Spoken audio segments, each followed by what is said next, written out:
Assalamualaikum warahmatullahi wabarakatuh. Perkenalkan, nama saya Ratu Aziza Meka Nasrullah Saripudin dari kelas 12 MIPA 2. Pada kesempatan kali ini saya akan menjelaskan mengenai olahraga renang guna memenuhi tugas pengganti renang yang diberikan oleh Bapak Hanif Sugilar selaku guru mata pelajaran PJOK. Terima kasih atas kesempatan yang telah diberikan. Renang adalah olahraga yang sangat sederhana namun memiliki banyak manfaat. Secara sederhana, renang adalah gerakan berpindah tempat di dalam air dengan bantuan tangan dan kaki. Tapi di balik kesederhanaannya, renang melibatkan banyak teknik dan koordinasi tubuh yang menarik untuk dipelajari. Jadi, definisi renang adalah olahraga yang melibatkan gerakan tubuh dalam air dengan memanfaatkan gerakan tangan, kaki, dan tubuh untuk bergerak dari satu titik ke titik yang lainnya. Renang merupakan salah satu aktivitas fisik yang sangat baik untuk kesehatan karena melibatkan seluruh otot tubuh dan sistem kardiovaskular. Renang sudah ada sejak zaman kuno. Orang-orang zaman dulu berenang bukan hanya untuk bersenang-senang, tapi juga untuk bertahan hidup dan bertransportasi. Bahkan ada legenda Yunani tentang seorang pemuda bernama Leander yang setiap malam berenang menyeberangi Selat Dardanelles untuk bertemu kekasihnya. Sejarah renang dapat ditelusuri kembali ke zaman Yunani dan Romawi kuno. Pada masa itu, renang tidak hanya dianggap sebagai olahraga, tetapi juga sebagai keterampilan yang penting untuk bertahan hidup dan keperluan militer. Perlombaan renang pertama kali tercatat pada abad ke-6 sebelum Masehi di Tiongkok. Pada abad ke-19, renang mulai populer sebagai olahraga rekreasi di Eropa. Gaya renang modern seperti gaya bebas, gaya dada, dan yang lainnya mulai dikembangkan dan dipopulerkan. Di Indonesia sendiri, renang juga memiliki sejarah yang panjang. Banyak atlet renang Indonesia yang telah mengharumkan nama bangsa di kancah internasional. Olahraga renang di Indonesia bermula pada masa kolonial Belanda dengan pembangunan kolam renang pertama di Cihampelas, Bandung pada tahun 1904. Namun, fasilitas ini hanya diperuntukkan bagi kalangan elit. Setelah kemerdekaan, olahraga renang semakin berkembang dengan didirikannya Persatuan Renang Seluruh Indonesia yang berperan penting dalam mengembangkan olahraga renang di Indonesia baik dari segi pembinaan atlet maupun penyelenggaraan kompetisi. Gambar di samping merupakan pemandian Cihampelas.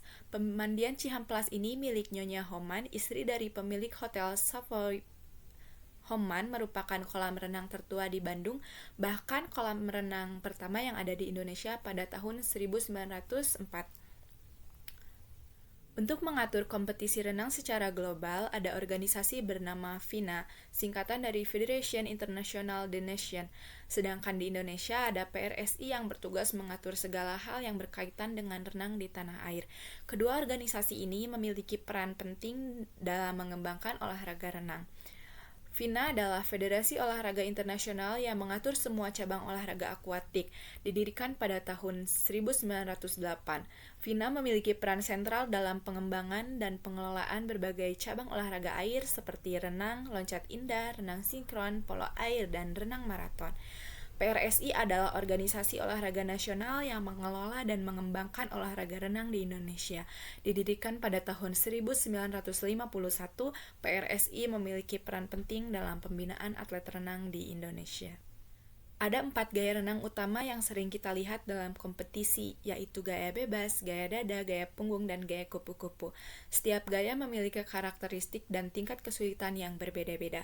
Mari kita bahas 4 gaya renang utama yang diakui secara internasional, yaitu gaya bebas, gaya yang paling umum dan fleksibel, di mana perenang dapat menggunakan berbagai macam gerakan tangan dan kaki. Yang kedua ada gaya dada, gaya yang dilakukan dengan gerakan tangan dan kaki yang simetris. Yang ketiga ada gaya punggung, gaya yang dilakukan dengan posisi tubuh terlentang. Dan yang terakhir ada gaya kupu-kupu, yaitu gaya yang merupakan kombinasi dari gaya dada dan gaya bebas dengan gerakan tangan dan kaki yang kuat dan berirama. Selain menyenangkan, renang juga memiliki banyak manfaat bagi kesehatan kita, mulai dari meningkatkan kesehatan jantung dan paru-paru, membentuk otot hingga mengurangi stres. Renang juga bisa menjadi salah satu cara yang efektif untuk menjaga berat badan ideal. Sebelum mulai berenang, pastikan sudah memiliki perlengkapan yang lengkap, seperti kacamata renang untuk melindungi mata dari air dan meningkatkan visibilitas, topi renang untuk menjaga rambut agar tidak menghalangi pandangan dan mengurangi gesekan air, Earplug melindungi telinga dan dari masuknya air, nose clip mencegah air masuk ke hidung, dan yang terakhir baju renang, pakaian khusus yang dirancang untuk memudahkan pergerakan di dalam air. Dari penjelasan di atas dapat kita simpulkan bahwa renang adalah olahraga yang sangat bermanfaat bagi kesehatan tubuh dan pikiran. Selain itu, renang juga memiliki sejarah yang panjang dan perkembangan yang pesat, khususnya di Indonesia. Semoga kita semua dapat lebih mencintai dan menggemari olahraga renang. Demikianlah pemaparan mengenai olahraga renang yang dapat saya sampaikan. Semoga informasi yang telah disampaikan dapat bermanfaat bagi kita semua. Terima kasih atas perhatiannya. Wassalamualaikum warahmatullahi wabarakatuh.